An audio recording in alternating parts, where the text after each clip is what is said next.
Okay, this is the modified stock exhaust on the VMax, my 88 VMax. I have got 3/8 holes drilled in the back and then re-riveted that back cover plate on to give it a little more sound. So this is what it sounds like.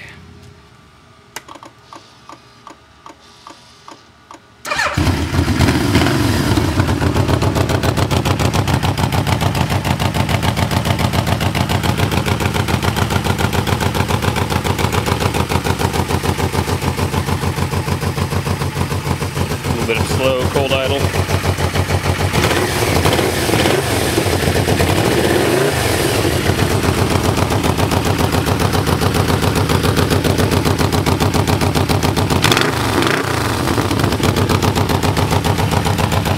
A bit more growl.